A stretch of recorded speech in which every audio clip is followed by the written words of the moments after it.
Hello, hello, hello. It's Carlton from the Pharmacy Seeds Network. Want to make sure our stream content comes live. I know Brent over at the Paranormal Portal had some issues last week switching over, and yeah, I haven't tried the new YouTube studio for streaming yet. I was trying to use that tonight, but it was a bit on the stubborn side, so back to the old school. Anyway, we're going to start the net here shortly, and we'll get it on. I think Bob, KD2RFI, said he was going to be on the net tonight, which is awesome because he always brings excellent bee discussion to the net. And since this is the time of year to be getting honeybees ready to go, I'm looking forward to that. And then I guess we'll see who all else shows up.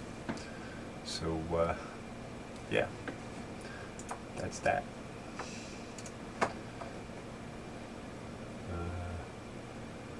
Just make sure things are working okay here, and I'll pull the logbook out and we'll get rocking.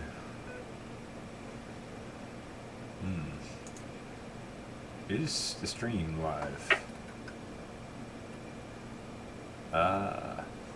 Hello Titan, hello the Tinkerer's wife. Thanks for coming in.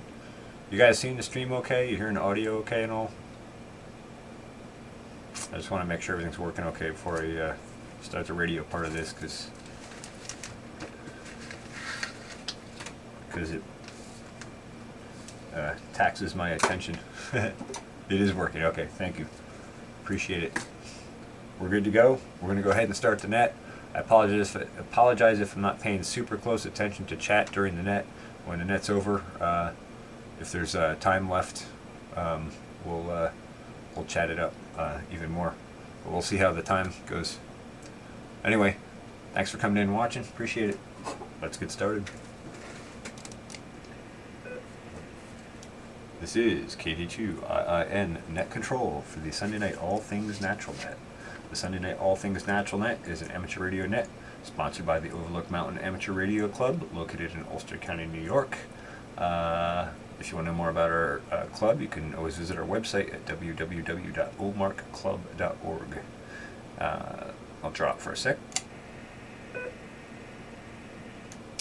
This net is provided with the intent to facilitate good conversation around gardening, farming, bees, and human health, and a broad scope of topics that tie into all of those sort of things.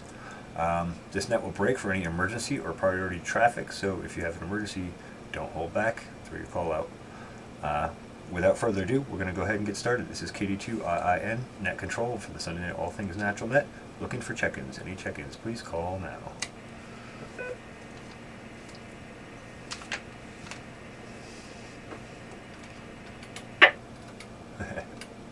Crickets! Alright. KC2 UVP. There's one. The net recognizes Mike, KC2 UVP. How are you tonight? Just ducky. I was sitting here in total silence and figured I'd break the spell, say hello. Come on, where's everybody? Where's the stimulating radio conversation? Alrighty, well, thanks for checking in, Mike. I don't know, I did start a minute or two early, so people may have not jumped in yet. Hopefully we'll get more people. How are things with you tonight? Well, I can always complain, but then I lose a lot of companionship that way. Otherwise, I'm just fine. I'm trying to work on making a SWR meter for this rig, and doing a lot of exploring, things that I don't normally do. Actually, things that I do, but not in the electronic world. Very good, very good. Did you say you were trying to build an SWR meter for that radio? Yeah, I just want some. Yeah, I've got a couple of old ones. Gotcha. Yeah, the basic concept is pretty simple. Just measuring forward voltage versus reverse voltage. Very interesting. Well, I'll be curious to hear how you make out with that. For those who don't know, an SWR meter. Apparently, I can do it with a regular volt ohm meter, it's just a matter of a little bit of math and a measurement.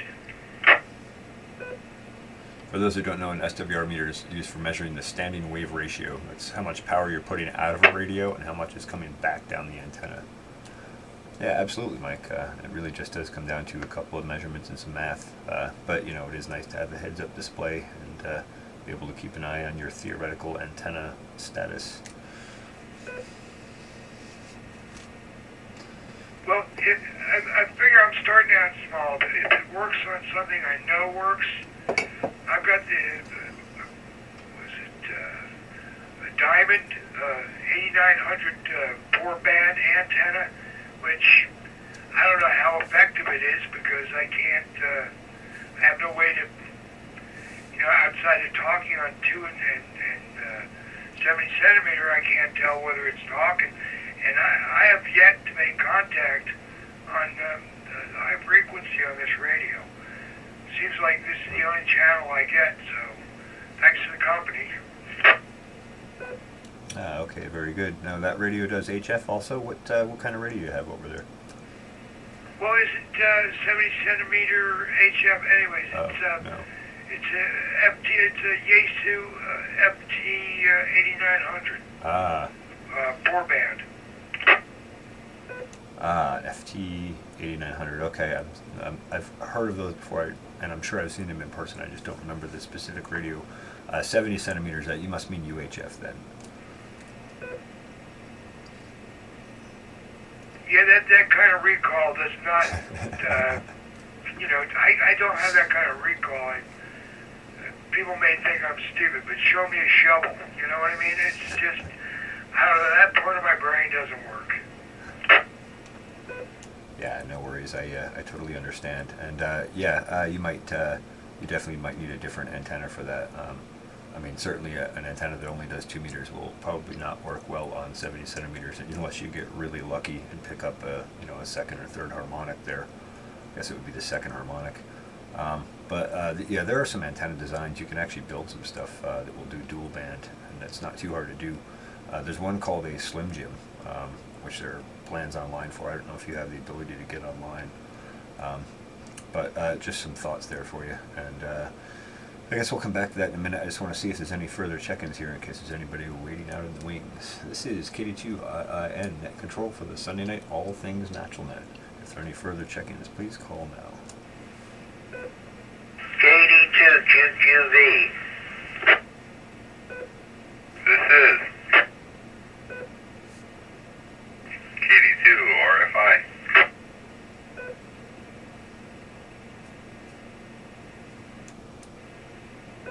All right, the net recognizes 2 new stations, KD2QQV. Don, good to hear you in here, and KD2 RFI. Bob, good to hear you as well. Let's start with Don, and then we'll move on down to Bob. Don, how are you tonight? Okay, despite the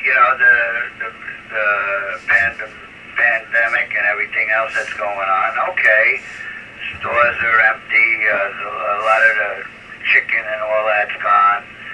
But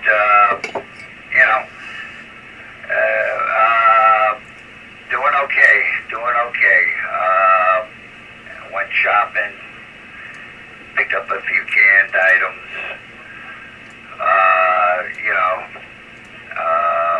I even did my laundry today too, so I felt good about that. So I'm just right now. I fixed a multimeter tester there that had bad contacts, and I just was working on one of my other Linux systems, but I gave that a break right now because I was installing a printer, and it's a little complicated, but I'll get it. KE2QQV, back to net.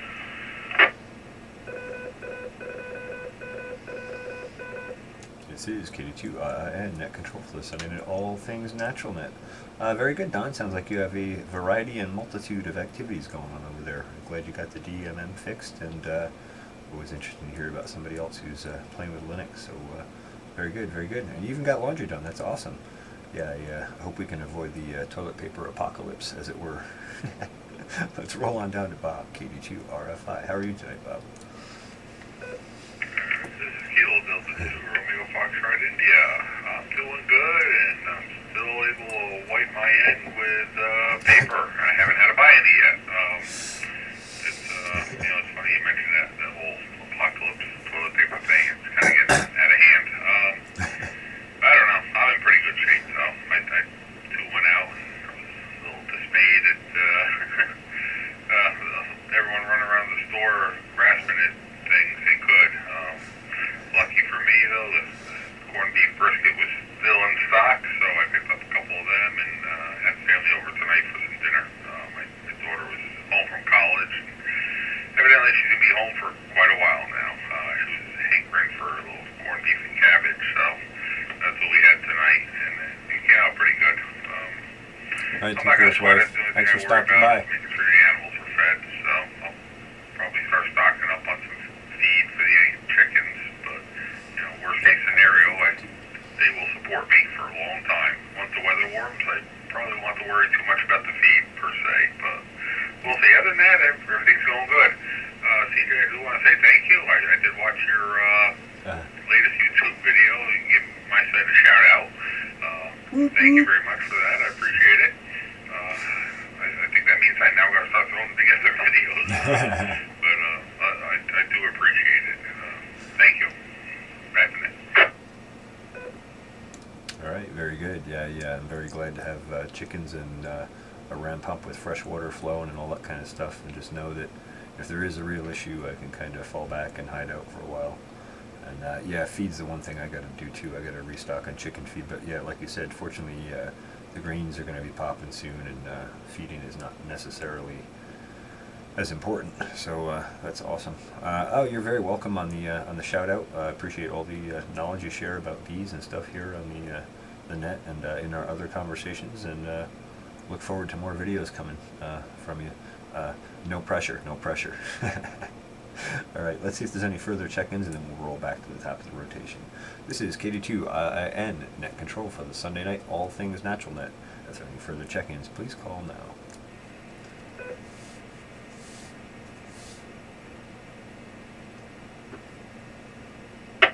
All right, no further check-ins recognized at this time. We're back up to KC2 UVP. Pick it up, Mike. Yeah, I got to agree. I miss my chickens more than you would understand. But one thing I don't miss is having to dance around their yock, getting in the house, having an Easter egg hunt every day. They were free range, but they weren't disciplined free range. And I mean a chicken egg. I mean, it was Easter every day for me. We had Aricanas. They made the most beautiful blue eggs, and you needed a sharp fork to scramble that egg. Yeah, I miss my chickens, but I don't miss their cleanup and the Easter egg. Back to the net. Americana is very nice. Yeah, they're a beautiful bird, and I hear you on the chicken bombs all about the yard. That can definitely get annoying, and I have yet to figure out how you discipline a chicken. But I hear you. I love my birds, and I love watching them, and I love interacting with them. And I've had a few Easter egg hunts myself, but I keep them in the coop for long enough during the day that they pretty much go into the nesting boxes, and they get that taken care of, and then I let them out for the afternoon, and they do some free range. Come summertime, I can't do that because they'll tear up crops and that kind of thing, mess up mulch beds and stuff. So then they go into the chicken tractor, and then they can move to fresh grass and ground every day, and sort of be free and outside, but not cause a problem. So they can be a lot to manage if you don't set up and outplant them, so to speak. Got to outthink the chickens. All right, let's roll on down to KD2QQV. Down, pick it up. Yeah, All right, I Titan. don't know about Sounds good. All I know Catch about you later. I don't know too much about chickens. I just know they move around a lot, and they do a lot of picking. Now, as the weather warms up, you say you don't need as much feed. What do chickens eat? What do they eat naturally? Bugs? Yeah, they're pretty much an omnivore.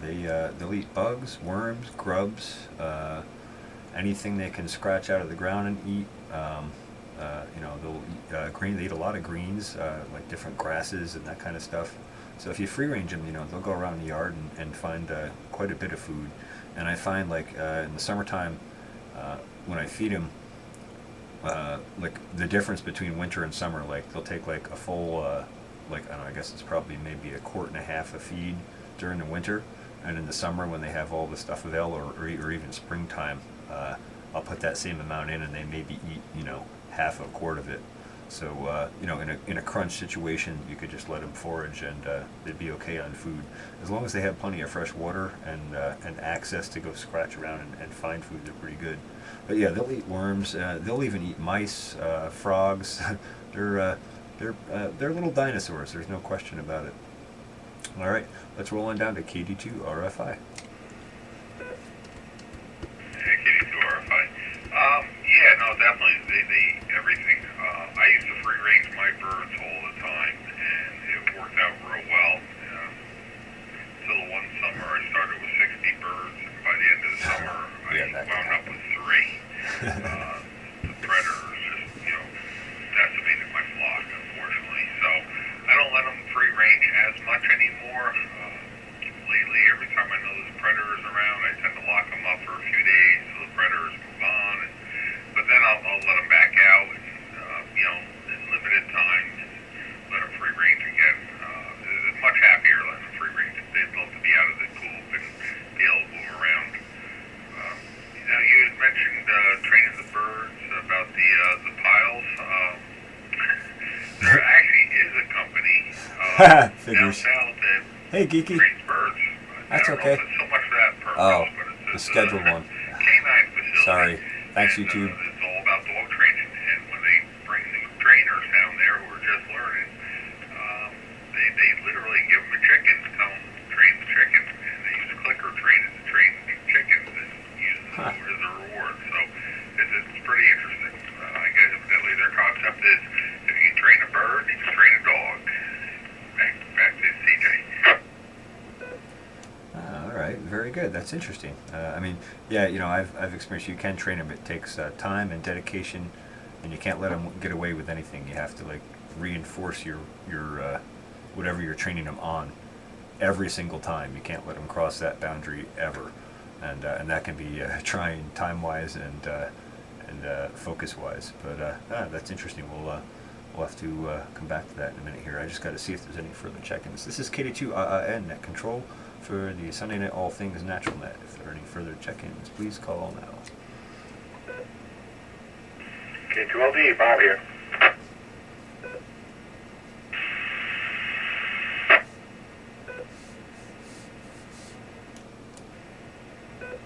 The net recognizes K2LD. Bob, how are you tonight, and are you mobile or stationary? At the moment, I am very stationary at home. All right, very good. Didn't want to miss you if you were doing a satellite pass. How are things with you tonight? Doing okay. Work is a little crazy. The world is going upside down, and we're taking it in stride. But when it comes time for my turn coming around, I do have a question for you.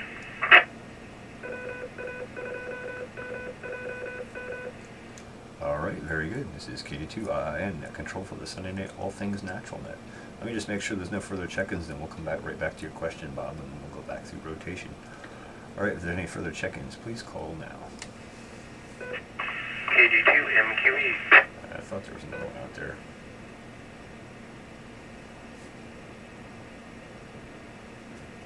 The net recognizes KD2MQE. David, how are you tonight? Great.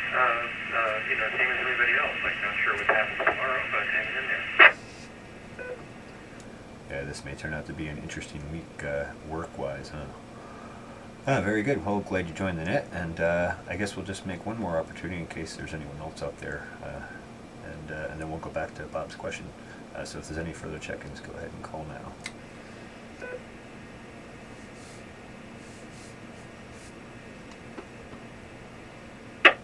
All right, Bob, it's your radio. Okay, well, it's actually a question directly to you. I cut 4 potential trees off of the fig tree that's blossoming like crazy. And I believe 3 of them are definitely going to make it. The 4th one is a little questionable. It's a bigger, taller stalk that I took off just because I had to trim it down. It was getting to be too tall to be in the greenhouse, so I had to knock that piece off. Anyway, for me to plant them actually into dirt, because right now I just have them in a liquid medium, and these are for you. Do you prefer one pot with 4 coming out of the center, 2 separate ones with doubles, or 4 individuals? One pot with 4, if that's easier for you, is fine. I can manage transplanting them into larger pots and that sort of stuff here. I really appreciate you taking those cuttings. Okay, that's all I had to know, because probably sometime this week I'll make them touch dirt. They're just starting to put out little roots now. Awesome. I am so looking forward to fig trees, so thank you very much. I greatly appreciate it. Okay, that's all I have for now. Pass it down. Alrighty, that takes us back to the top of the rotation. This is KD2 and Net Control for the Sunday Night All Things Natural Net. KC2 UVP, Mike, you're on. Hello, everyone. As far as birds and discipline, they definitely are aware. And I've had several sets Yeah, they are. or braces of birds that were very particular. I had a watch goose tell me who was in the yard, what was in the yard, a threat, friend. Even got him on videotape playing guitar. And I had a chicken that would come by calling. And yeah, they are creatures of habit. Although they're a little bit odd, and dinosaurs, they are creatures of habit, and they've got it easy. They stick around. Back to the net. Yes, indeed they are, and they're interesting and fun to watch, and they each have their own personality, and they can be feisty. I know on the days that I'm unable to let them out of the coop or whatever, the hens will sit there and scold me, and that always cracks me up. They'll sit there and go at me until I let them out until the sun goes down. All right, very good. KD2 QQV, Don, you're up. All right, yeah. Back to the net. KD2QQV. What I've been doing is I've been home, with the coronavirus thing going around and everything. So I guess you might say I'm a little bit cautious of people who I make contact with and stuff like that. So I've been staying away from large crowd gatherings, right? But if you can train a bird, you can train a dog for sure. But some of the birds are hard to train, especially those wild ones. I wonder if those crows that they found a bunch of crows behind is a store in Middletown or something, Shop and Stop, some store. They found a bunch of dead crows. A lot of birds were just like dead. They didn't know what happened to them. I wonder if that had anything to do with the virus. Muffins sound good. I don't know. I didn't hear about the crows, but I would tend to doubt that. I don't know if it's transmittable to, what are they, avine or whatever they call them? Birds. Anyway, but we'll pass that question down to K2LD when we get to them. But first, let's roll over to KD2 RFI. Bob. K2 RFI, I think you're correct. I think it is avians. It's probably more the bird flu type thing, but I don't know. I'm just Hey, Robin, how you doing? Thanks for coming in. As far as the chickens being smart, they pretty much are. We had one bird that was very clever, Nessie. Every time we came outside, the bird would come up to us, and it was a hen, and she really didn't get along with the rest of the flock, and kind of went off on her own all the time. But ended up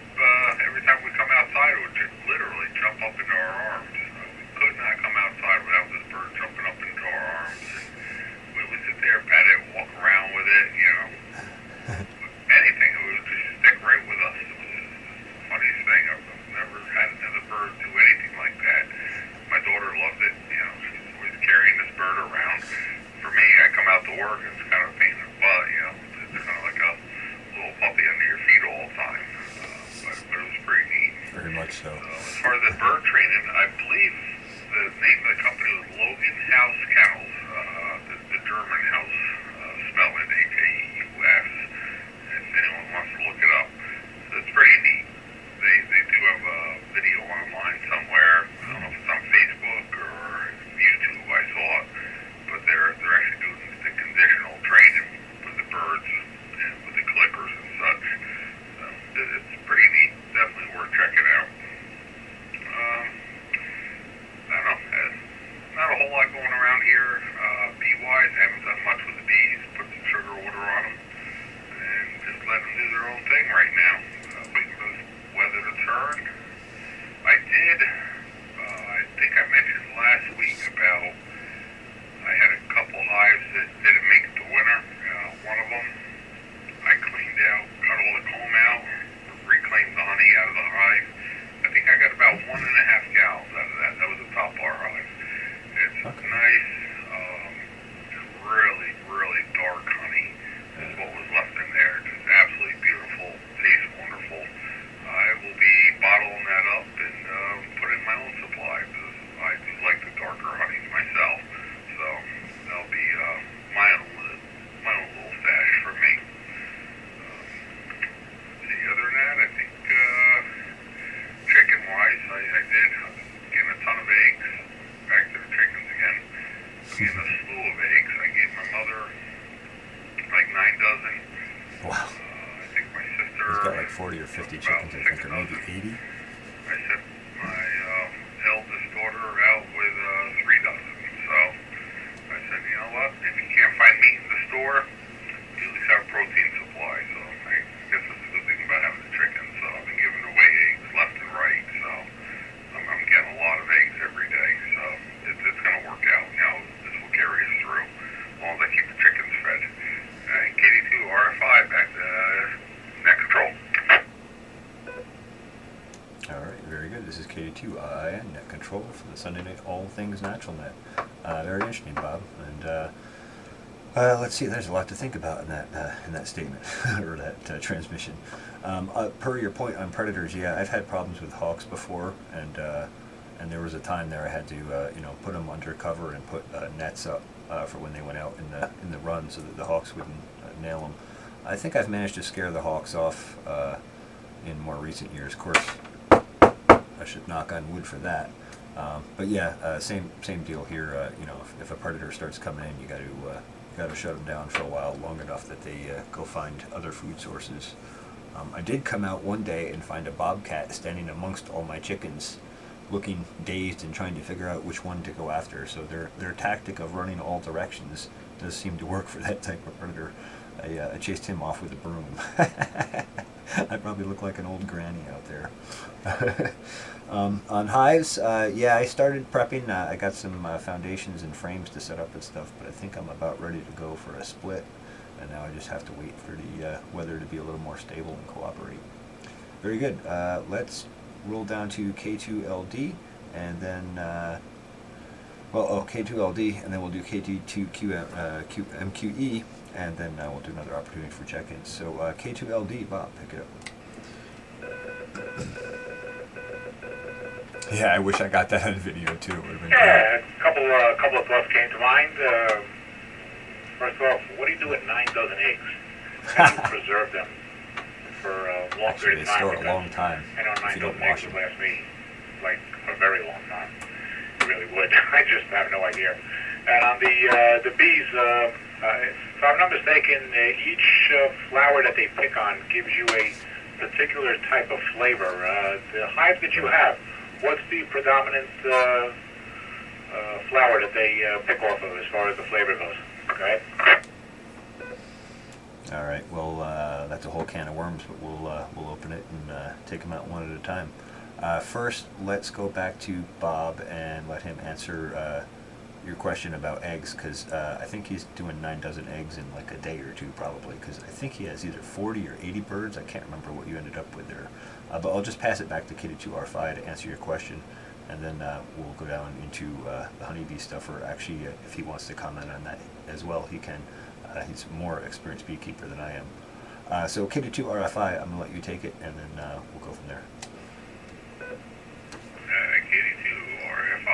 okay, Geeky? No, CJ, I'll Or let you handle Nessie? the bee question. I may have been doing it longer, No, but Chris let isn't me here tell you tonight, I what, don't think.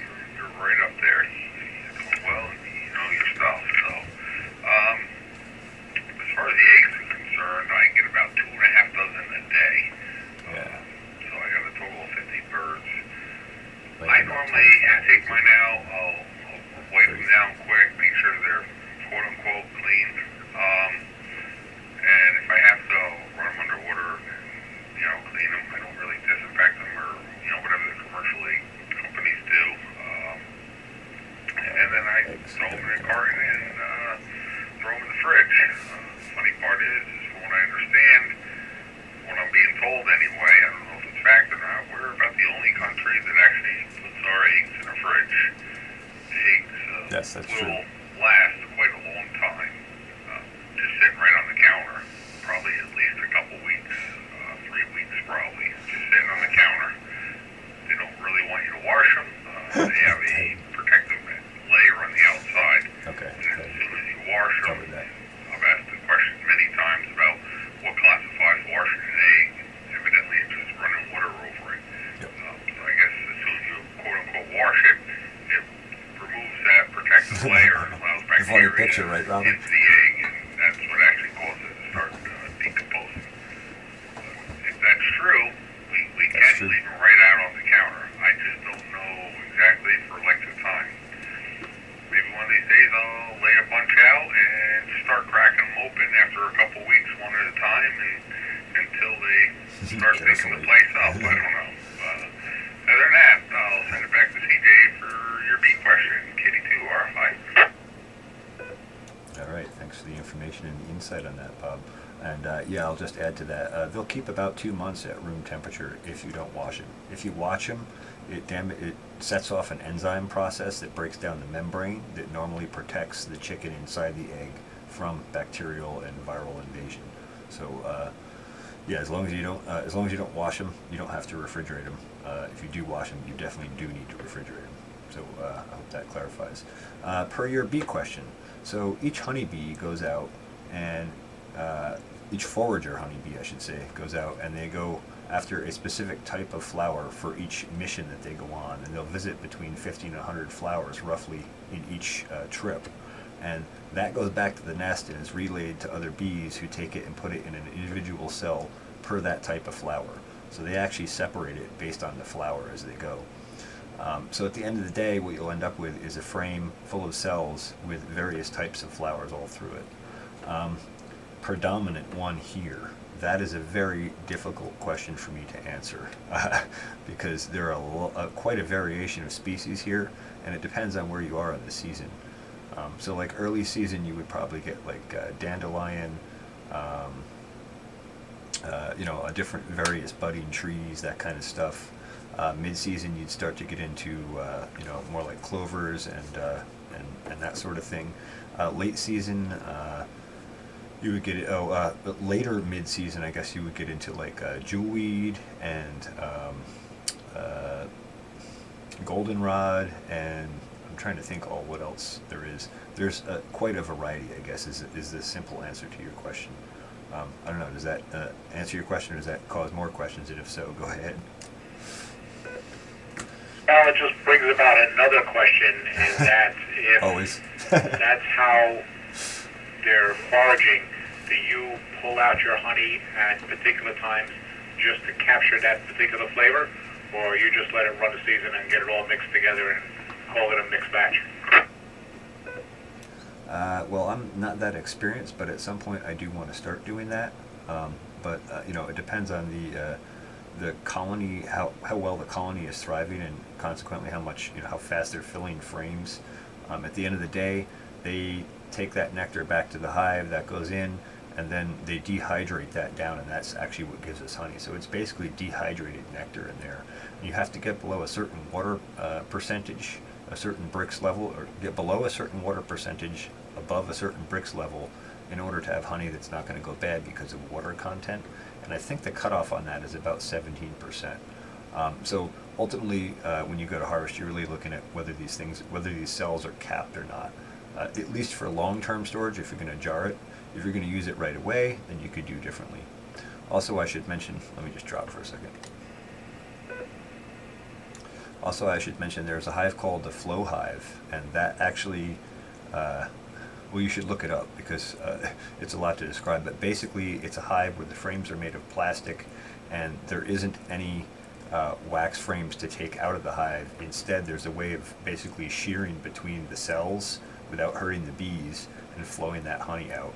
And there's a guy who has a channel, Frederick Dunn, on YouTube, and he has a couple of flow hives he's been testing. And that's an excellent way to be able to say, you know, like, okay, there's a nectar run here, that nectar run is finishing, I want specifically that type of nectar, and you can go out and tap those specific cells. I hope that answers the question, but I'll put it back to you again in case that spawns other questions, because these topics often do. KD2 and net control for the Sunday night, all things natural net.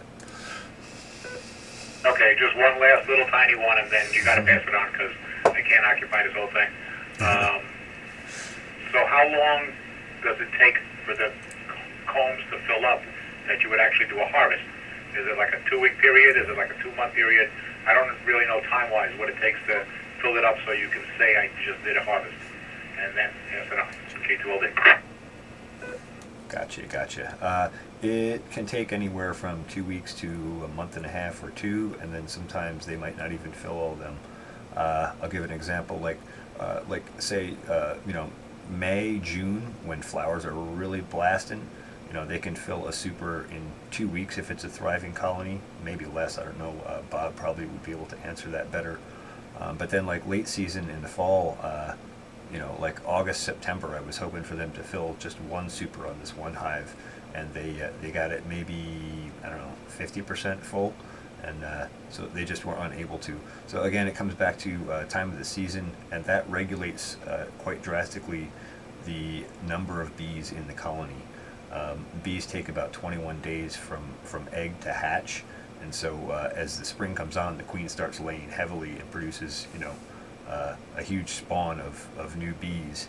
And then as the season starts to come to a close, she stops laying and they start kind of preparing for winter. So again, it's a very fluctuating thing. It's hard to really put a finite thumb on it. But I hope that addresses some of your questions. And we'll roll on down to KD2MQE, and then we'll do an opportunity for check-ins. This is KD2IN.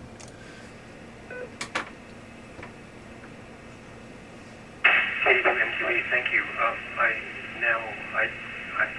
I'm in way over my head between bees and chickens.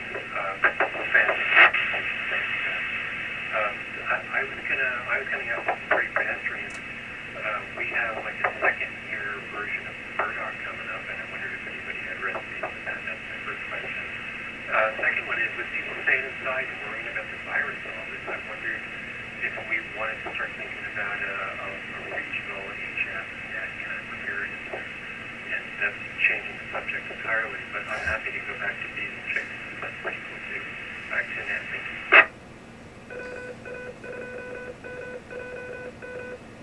Alright, this is KD2I and net control for the Sunday Night All Things Natural Net.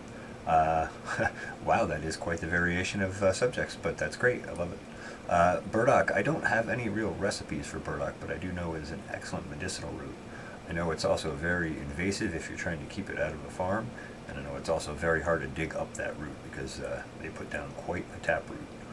So I don't have any recipes for that, but maybe someone else in the net will. As far as a regional HF net, I think that's a great idea. I don't have any of my H situation as well. But first, let's do an opportunity for check-ins, and then we'll roll down through the list, and then we'll pose a question to Bob about that. So this is KD2IN, net control for the Sunday Night All Things Natural Net. If there are any further check-ins, please call now.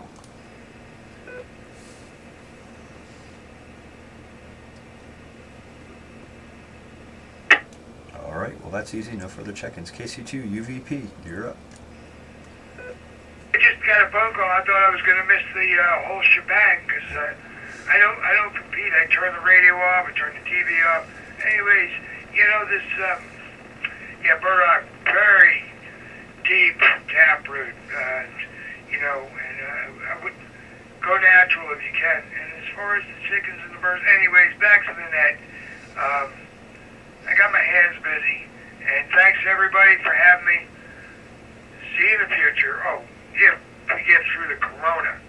don't use the line. Mic out. KC2 UVP, clear. All right, very good, Mike. All right, and I understand having your hands full, and I also do the same thing. I like to focus on whatever conversation I'm in whenever I can. All right, let's roll on down to Don, KD2QQV. Yeah, I was in the kitchen. I was making some coffee, but I didn't really catch what you guys were talking about. Bob, just on what I'm doing, I'm just getting my printer working slowly here. You know, I don't know what else to say right now. I'm kind of busy, but I'm gonna send it back to net for now. Okay, KD2QQV. All right, no worries, Don. Good luck with whatever you're working on over there. And we're rolling down to Bob, KD2RFI. KD2RFI. Not a whole lot more to add. I think you covered the thing pretty good. I know as far as what honey you pulled or what season, it's pretty much the preference of the beekeeper, really. I know some people pull honey 2 or 3 times a year. Me personally, I pull it once a year. I kind of separate the dark from the lighter honey as best I can, but for the most part, it just, mix it all up and say congratulations. It's good and fresh either way you do it. I generally prefer the really dark honey, and if I'm able to, I will put that all in one bucket for bottle and set it aside for myself. It's just personal preference. I just enjoy the darker stuff. But other than that, it's one of the other things about filling the hives also. The time on that is very dependent on the season, what's blooming, how big and thriving the hive is, and everything else. And another major point is the humidity level. I think yes, 2 years ago we had a really wet summer, so the honey just was not drying out, and so the bees just weren't capping it. I remember pulling honey. Hey, V-Do the honey. Very liquidy. V-Honey, sorry. Again, how are you? The threshold 16%. Glad to see you. But once you hit 18%, it's basically 18% moisture level. It's definitely almost guaranteed it's going to ferment. So it's not really classified as honey until it's, I believe, below 16. I have to look that up. Maybe CJ can look that up for me. It might even be 14%, but it's if it's not below that level, it's not really considered honey. So there's a lot of variables in how fast the bees can fill up the comb. So, all right, hope that helps. And then back to net control, KD2RFI. Thanks, Bob. Really appreciate the extra information there. This is KD2IN Net Control for the Sunday Night All Things Natural Net. And on a quick Google search, it says it's internationally recognized that good quality honey should be processed at least in less than 20% water content. Low water content is desirable because it may begin to ferment. If it's fresh quality and the water in honey is greater than 20%. I think the Canadian Beekeepers blog up in Canada, Ian Stepler, I think he said 17 is his cutoff, and he really prefers 16. He was also saying because he's on such a large scale, and he's shipping literally tractor trailers of 55-gallon drums of honey. He was saying if one batch is a little shy, he can often mix them to get down into the water content rating he wants, but he prefers not to do that. So that's that.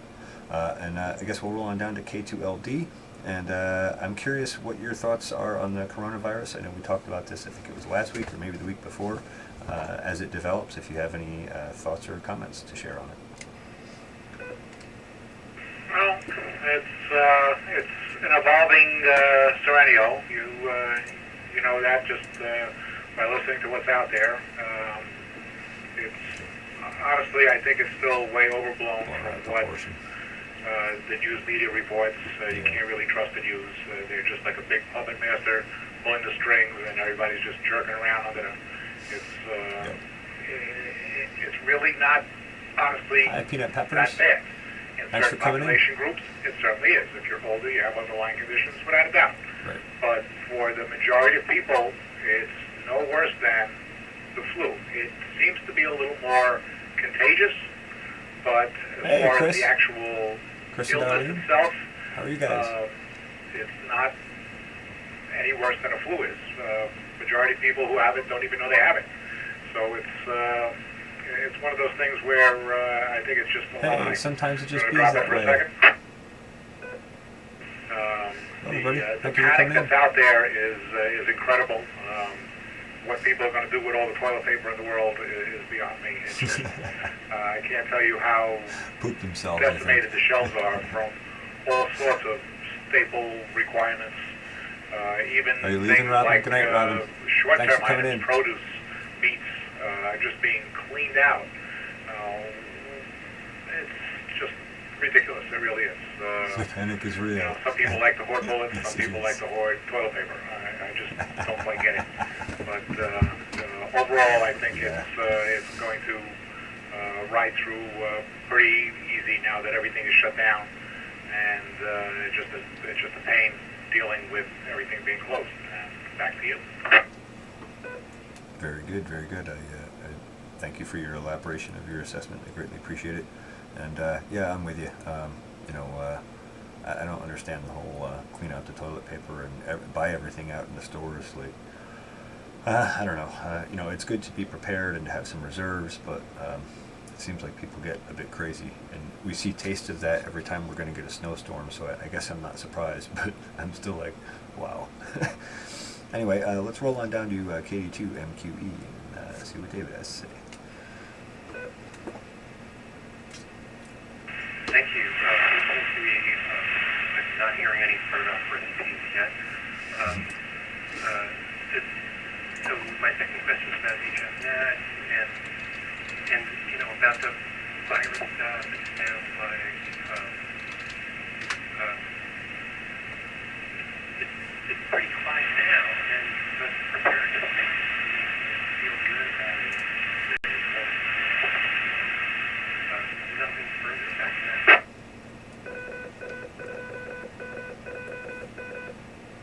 All right, very good, David. This is KD2 and net control for the Sunday night, all things natural net. Yeah, I agree with you, and maybe it's good for everybody just to slow down a bit sometimes. On the burdock root, I did a quick Google search and I did find a recipe called Kim. Share a link to that in the live stream here, and I don't know, hopefully that'll point you in a better direction.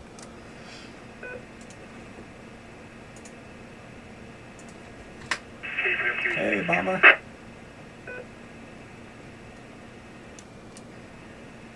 All right, very good. And then we'll just do one last quick opportunity for check-ins, and then we'll roll back through the list for final comments if anybody has anything else they want to say. This is KD2IIN, net control for the Sunday night All Things Natural Net. If there are any further check-ins, please call now.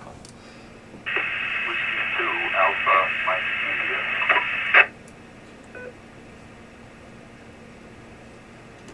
Whiskey 2 Alpha Mike India. Go ahead. Yeah. Good evening. My name is Bob. I'm located in Highland, New York. I'm not sure how well we get up to Kingston. I have a little problem here with ants in the winter. Might see about 5 ants a day. Real big ones. Kind of fraudulent ants, but it's kind of annoying. In the middle of the winter, it shouldn't be even out, I don't think. W2AMI, back to net control. This is KD2IN. Well, good to hear you, W2AMI. Your audio, your signal is has a little bit of noise on it, but you're understandable. I'd say you're probably 85% DFQ or so, just a hair bit of noise, just so you have a reference. And on ants, I don't know. I'm not sure what the source of or what type of ants you have, but if you have, like the little house ants type issue, something that works really well for that is borax and sugar. you mix just a little bit of borax in with the sugar, and the ants, they like the sugar and they go after the sweetness, and they take that back, and the borax in that concentrate, or the boron in the borax in that concentration is toxic to them. So that might be one, non-toxic to everyone else way to handle it. Yeah, they're quite large ants.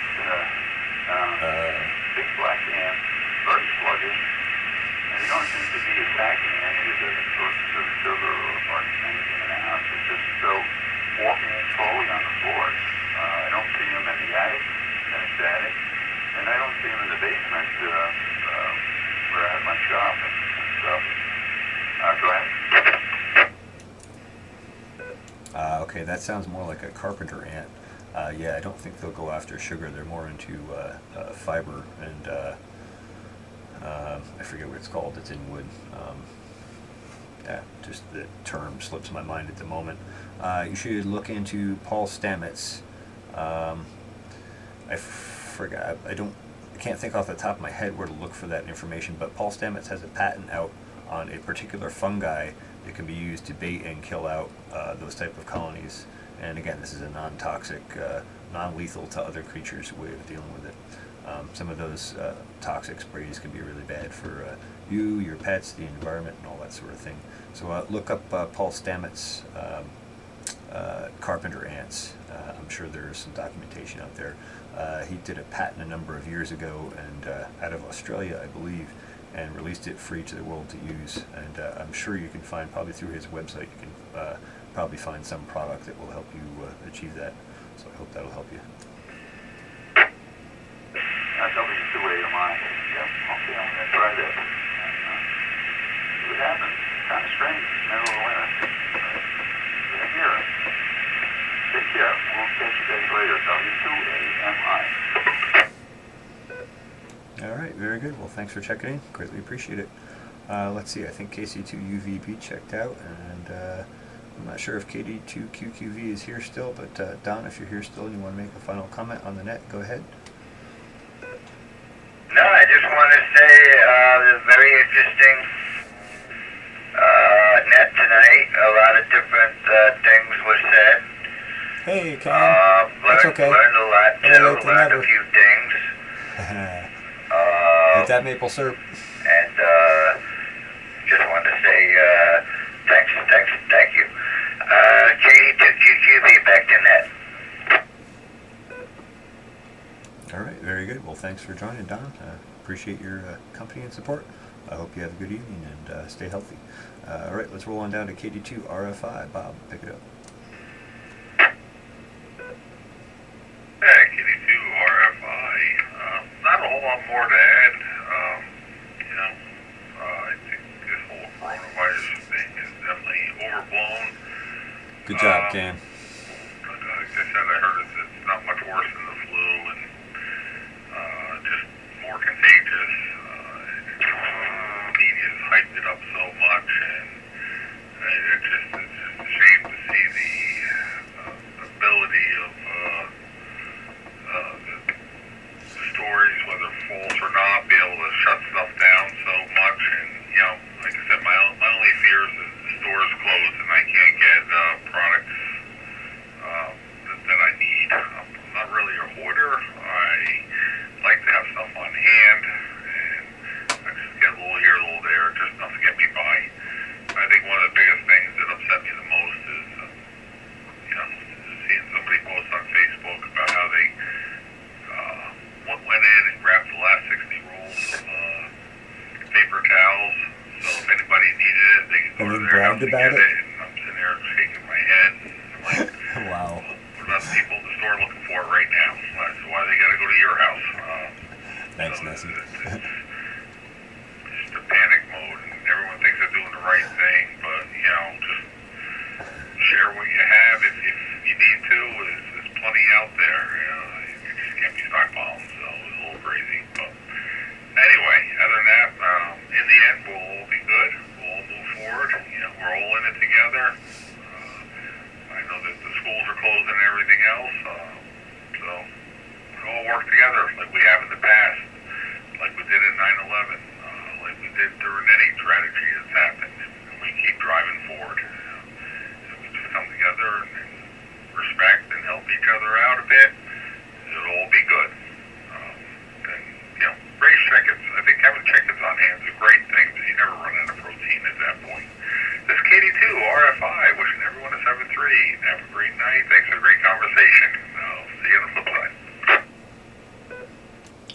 stuff, Bob. Thanks for joining the net. Thanks for your insight and thoughts. And yeah, a mindset of abundance rather than scarcity. I can't even imagine buying the last 60 rolls of toilet paper, let alone bragging about it on Facebook. But to each their own, I suppose. We'll roll on down to K2LD. Pick it up, Bob. Okay. Thank you very much for a good net. Always appreciate it. Do you have any information on the I Overlook honeyed it meeting? up before. The one question. And Yes. the thought of an HF net is intriguing. I would kind of actually at some point. I think it would be interesting, even on a shorter band like 6 or 10 meters. That would be fairly local. But it would be interesting. I would like to give that a try. That sounds like it might be a good thing to just get to a larger area and, Of course. and not have to rely on the repeater itself. But thanks again for everything, and we'll catch you again soon. K2LD 73s. All right, very good. Thanks for your insight on the coronavirus issue, Bob, and your closing comments and thoughts. And also thanks for taking those fig tree cuttings. I'm really looking forward to that. And yeah, an HF net, that's a possibility. You know, another thing we could do is just a 2-meter local net. I know that might be a little difficult for you, but that might connect some stations around here. As far as the meeting goes, the meeting has been canceled as the library, the meeting location is closed. And I guess the meeting is canceled until further notice on that. So that's that. And I think that covers that. So we'll roll on down to KD2MQE. Any final comments or thoughts?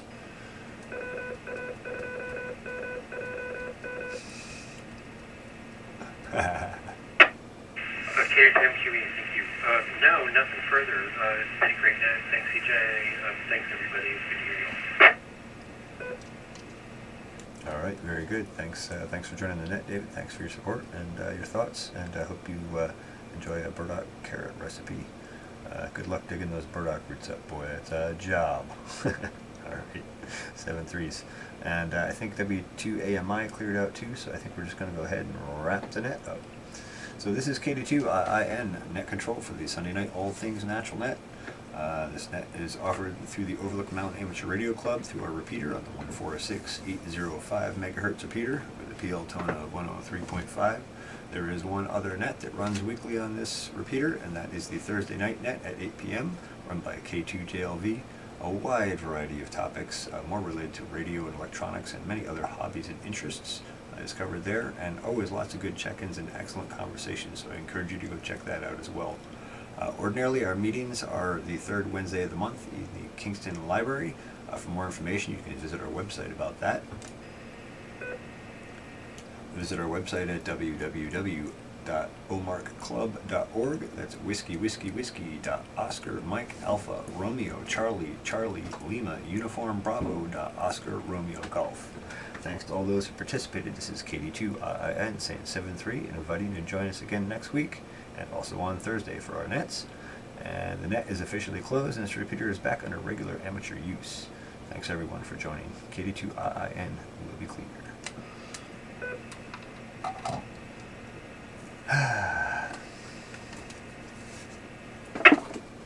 So we got quite a few people in the chat here, so KD2QQV N2NCI, isn't it? I'm going to hold this off. I'm closing this for a minute and say howdy ho to my viewers. Thank you guys all for coming in and watching. Hope you found it interesting. And I'm way behind on chat here. I've kind of been trying to keep an eye on it, but I'm sure I've missed a few good comments. I'm glad, Bomber, glad you licked the like button there. I pasted it with honey before the net started, so you wouldn't be disappointed. Got to share a little honey with everybody. Great to see all you people in here. Chris and Nessie and Bomber and Titan and V. Honey and Geeky Gardens, and sometimes it just bees that way, and Cameron, and I hope I haven't missed anybody. Peanut Preppers, the Natural State Gardener and Homestead. Thanks for the sub, I appreciate it. Boy, I hope I got everybody in there. If I haven't, anyway, thank you for coming in. And I don't know, any thoughts, closing comments? Any questions anybody wants to ask? Anything at all? I'm glad to chit-chat. Haven't shut down everything in your state yet, huh, Cam? And Ireland's all closed, huh? Hey, thanks, Titan. I do my best. It's all about the people that come to it. I'm just a facilitator. Yeah, I know my daughter was trying to finish up finals in college, and now she can't do that. It's kind of frustrating. She had testing coming up and all. Chains? I don't know. I didn't catch the chains comment. Hey, thanks, Nessie. I appreciate it. Those muffins done yet? You gonna send me some muffins? UT33-2. Hey, what's going on? Good to see you guys in here. Thanks for coming in. Titan, have a great night. Thanks for coming. Did the wind slow any? Here, yes. It's blowing again out there a little bit now. But tonight it's supposed to drop down to like 22 Fahrenheit. And I'll tell you what, I started the greenhouse furnace up just before sunset, and went down to shut the ram pump off. And man, the temperature was just tanking. And it was still pretty still out then, but the wind seems to be picking up here now. 2 more weeks. 3 weeks out planned so far. Oh, March break. Oh, okay. Well, lucky them. Yeah, it would be really frustrating to be paying for college and then have to put everything on hold indefinitely. That's a tough enough thing to do and go through. Another week of spring break. Yeah, I'm wondering what the schools are going to do. I know we normally have a few snow days set aside, and they tend to mess with those with Easter vacation and stuff if we get a real snowy year. So I don't know what's going to happen with that, but I'm curious. Hopefully the kids won't be in school till August or something. Cameron, how much do I like beetles? As in, like ladybug beetles? I love them. Other beetles, I don't hate them. You know, they have a role in the ecosystem, and I appreciate that. As long as they're not, you know, causing a problem with the crop or something else, I'm cool with them. I have a very, you know, let natural things happen mentality, as long as they're not causing me problems and aggravations. And if they are, I try to find a natural solution, or you know, a solution that plugs into the ecosystem rather than using chemicals or something like that. Not ready yet, still cooling. Okay, I'll get the butter ready. Yeah, we gotta do what we gotta do. That's right. Right on, Bomber. Gonna have makeup down there, huh, Chris? Wow, school in July. Well, you guys probably have air conditioning in all the schools down there in North Carolina, huh? Parents that can't get sitters. Yeah, wow, there's a whole host of problems. It's about to root kids through temper. Yeah, I know my daughter goes to Salisbury University, and they're only doing online classes, but I know she had some stuff that wasn't online and some tests coming up, and so I don't know if they're gonna. I hope they find a solution or a way around that, but I'm concerned for her because she's putting in a lot of work and she wants to get done with school and get on to the other things she has to do, and she's taking care of my grandson, which she just had back in November. He's a sweet little guy, and I'm sure she wants to be done with school so she can give a little more attention to him. Daycares are shutting down. Yeah, that's got to be frustrating. You know, I mean, it also makes sense from one standpoint, especially with if this stuff is contagious as it's being portrayed to be. For college, they are there too. Yeah. That's the big thing. Is like, you know, if you can't go to work to pay the bills, that turns into a bad situation fast. And also, like, if the banks close and you have no way to, you know, deposit your paycheck. Yeah, I'm old school. I don't do electronic. You know, or deposit money. That can be a problem. They didn't have anybody to watch them. Yeah. Well, now they won't anyway. Yeah, that's a real catch-22. Okay, I'm glad to hear that, Bomber. I hope they hold up their end. I know I haven't paid very much close attention because I'm not really into politics, but I know Trump allotted some money towards some similar program like that.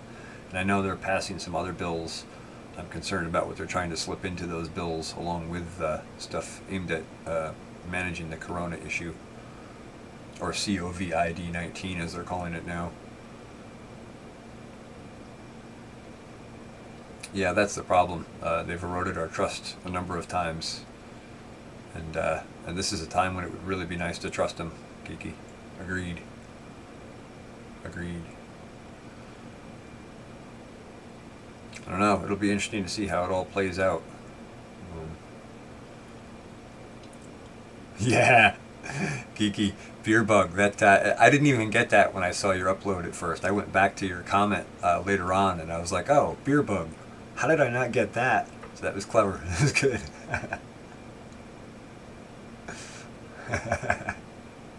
Agreed, Bomber. We shall see. We shall see.